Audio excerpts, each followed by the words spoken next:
Pada saat itu yang saya rasakan adalah sama persis seperti USG Transpi.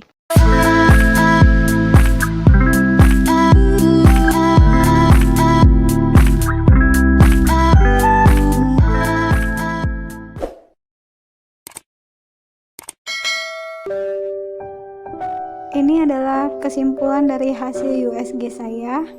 Bisa dilihat di sini. Tertulis hasil melalui cervix adapter dimasukkan cairan ke dalam kanalis cervicalis, kapung uteri ukurannya normal dengan pinggiran yang rata dan tidak tampak filling defects. Tuba Fallopi kiri dan kanan kalibernya masih normal dan tampak peritoneal spill kiri dan kanan. Patensi dari kedua tuba Fallopi. Jadi saran saya buat bunda yang belum hamil setelah pernikahan di atas 1 tahun wajib melakukan HSG, karena dari HSG kita mengetahui apakah saluran tuba kita normal atau tersumbat. Akan menjadi sia-sia nanti jika kita masih saja terus menunggu ternyata saluran tuba kita bermasalah. Jadi buang-buang waktu gitu. Nah, kalau kita tahu lebih awal kan kita bisa melakukan usaha yang sesuai untuk terjadinya kehamilan secepat mungkin. Pastikan bunda mendapatkan painkiller dan antibiotik dari dokter yang menyarankan untuk dilakukan HSG, karena pada umumnya lab tempat kita melakukan HSG itu tidak menyediakan obat karena mereka hanya laboratorium saja, bukan dokter spesialis atau dokter umum atau apalah itu. Tes selanjutnya adalah uji pasca senggama di hari ke-15. Jadi sebelum saya ke lab, itu saya disarankan untuk melakukan hubungan dulu dengan suami. Jadi mereka bisa mengambil sampel dari mulut rahim saya, apakah spermanya masih hidup atau tidak.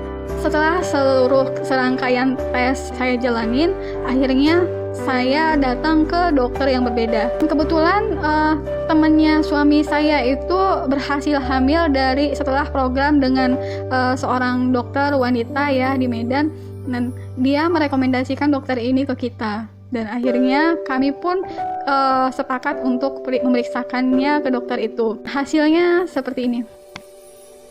Dari hasil pemeriksaan terdapat kista di sebelah kiri, di mana yang tadinya sebelumnya tidak ada kista di sebelah kiri, sekarang terdapat 2 kista yang ukurannya 2,52 dikali 2,71 cm dan 1,95 dikali 1,66. Nah, sebelumnya ini tidak ada di sebelah kiri, sedangkan kista yang sebelumnya ada di sebelah kanan sudah tidak ada. Berarti benar kata dokter bahwasanya kista ini bisa datang dan pergi tergantung masa subur kita. Saya diresepkan Propertil diminum di hari kedua haid sampai dengan hari kelima, terus dan Folapid diminum sampai habis selama 1 bulan. Tepat di tanggal 23, akhirnya saya pun putuskan untuk melakukan tes pack di hari haid saya yang kelima. Seharusnya, jadi saya sudah telat 5 hari ini, ternyata tidak dapat juga ya. Dan saya tidak pernah mengalami keterlambatan, biasanya teratur terus. Dan akhirnya dengan sangat yakin saya tes pack. Ternyata setelah saya cek, hasilnya mengecewakan, negatif. Saya shock, saya nangis, saya sedih. Lalu apa yang semua yang saya rasakan selama 1 bulan ini gitu, hampir 1 bulan saya merasakan ya gejala-gejala aneh ya yang sebelumnya tidak pernah saya rasakan, dan saya meyakini itu adalah tanda-tanda kehamilan. Ternyata negatif. Itu membuat saya stres, sedih, saya nangis. Dan alhamdulillahnya suami saya sangat sabar ya, dia berusaha menenangkan saya. Mungkin memang belum terdeteksi, bisa jadi 3 hari lagi atau seminggu lagi, coba sabar dulu. Dan untuk menenangkan diri saya mengambil air wudhu dan sholat duha.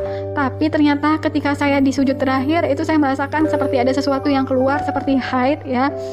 Setelah saya selesai sholat, saya cek dan ternyata benar saya haid bunda. betapa kecewanya saya. Dan di situ suami masih positive thinking, dia masih berpikir tidak, ini bukan haid, kamu ini bisa jadi tanda-tanda implantasi gitu. Dan dia berusaha meyakinkan saya bahwa saya masih hamil gitu. Tapi saya merasa tidak, udah nggak mungkin gitu. Sampai akhirnya saya merasa sakit yang luar biasa. Saya tidak pernah haid seperti ini sakitnya.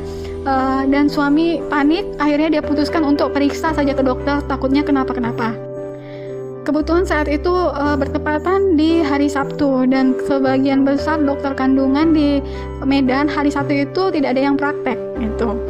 Dan saya merasa udahlah, enggak, ini haid, udahlah, enggak, ini haid. Saya berusaha meyakinkan ini bukan hamil, ini haid gitu. Tapi beberapa saat kemudian saya merasakan sakit yang luar biasa, sampai akhirnya suami saya tidak mau menunda-nunda, kita harus ke dokter. Nah, dia browsing cari dokter kandungan yang praktek di hari Sabtu, tapi tidak ketemu. Sampai akhirnya ada rumah sakit ibu dan anak yang buka di hari Sabtu itu. Ketika saya masuk rumah sakit ini, ya rumah sakitnya bukan rumah sakit yang baru, rumah sakit tua. Segala furniture yang ada di situ unik ya, sampai administrasinya, resepsionisnya juga masih pakai mesin tik loh Bunda. Jadi agak horor sebenarnya saya ini. Terus perawat-perawat juga sudah berumur 50 ke atas. Terus karyawannya juga seperti administrasinya itu tidak seperti orang-orang medis pada umumnya. Jadi masih berpakaian preman seperti itu atau safari ya, kayak masih pakai kaos biasa, pakai jeans gitu. Terus nggak ada tampang-tampang orang medisnya ya. Jadi sebenarnya pada saat saya periksa diri di situ, saya masih sama suami saling pandang, ini benar rumah sakitnya. Tapi ya lagi-lagi karena kondisi seperti itu darurat ya, saya berpikir positif aja. Yang pertama kali saya lakukan saat itu, saya disarankan untuk melakukan cek urin dulu. Terus cek urinnya juga lucu. Jadi saya dikasih pot, dan itu kayaknya potnya sudah bekas orang ya. Biasanya kan pot untuk cek urin itu kan sekali pakai ya, langsung buang. Dan ini dia itu potnya pot kaca gitu Bun, pot kaca. Terus dan kacanya agak kuning-kuning gitu, kayak udah lama nggak dipakai, dan tidak dan ya udah usang gitulah gitu. Jadi gimana ya, geli-geli gimana gitu, tapi harus gitu. Nah ya udahlah, saya jalanin aja gitu dan berpikir positif. Begitu masuk ke ruangan dokter, banyak penghargaan di dindingnya ya. Itu membuat saya semakin optimis, ini dokter pasti dokter bagus, apalagi dia profesor. Tapi sayangnya dokternya sudah tua ya, memang rata-rata profesor sudah tua sih ya, tapi ini sepertinya kayaknya sudah layak untuk istirahat deh dokternya gitu, karena jalan pun dia sudah mulai lamban gitu. Jadi ya udah, saya tetap berpikir positif, ini dokter bagus, karena melihat penghargaan yang cukup banyak ya, nempel di dinding, hampir keseluruhan dinding itu isinya penghargaan. Lalu ketika saya diperiksa, saya akhirnya dinyatakan hamil, tapi hamilnya itu CAT gitu. Dan apa itu CAT? CAT itu adalah hamil di luar kandungan. Jadi hamilnya itu di dalam saluran tuba. Bayangkan Bun, saluran tuba kita hanya sebesar ini ya, jadi ada bayi di dalam situ. Gimana coba?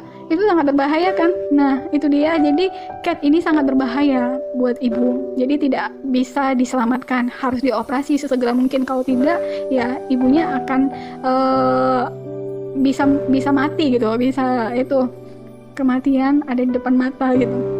Jadi ini harus cepat ditanganin. Tapi waktu itu dokter bilang coba kita observasi dulu selama 1 minggu. Nah jadi saya diresepkan antibiotik, obat mual, dan saya lupa satu lagi. Kemudian saya pun pulang dengan hasil yang saya dapatkan. Oh iya, terakhir si dokternya pesan jangan coba-coba mendatangi dokter yang lain, karena biasanya tuh kan pasien itu cari second opinion ya kan, siapa tahu pendapatnya berbeda. Jadi kita kita biasanya datangin dokter yang berbeda untuk mendapatkan second opinion. untuk memperkuat pendapat dokter yang sebelumnya. Kalau misalnya pendapatnya sama, ya berarti ya memang kemungkinan seperti itu. Tapi kalau pendapatnya berbeda, nah kita cari lagi third opinion. Nah gitu. Jadi karena dokter ini terkadang-kadang bisa salah diagnosa juga gitu.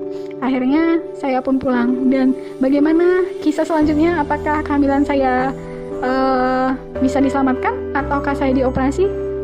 Simak video selanjutnya di minggu depan di waktu yang sama. Oke? Hanya di It's Nelvi.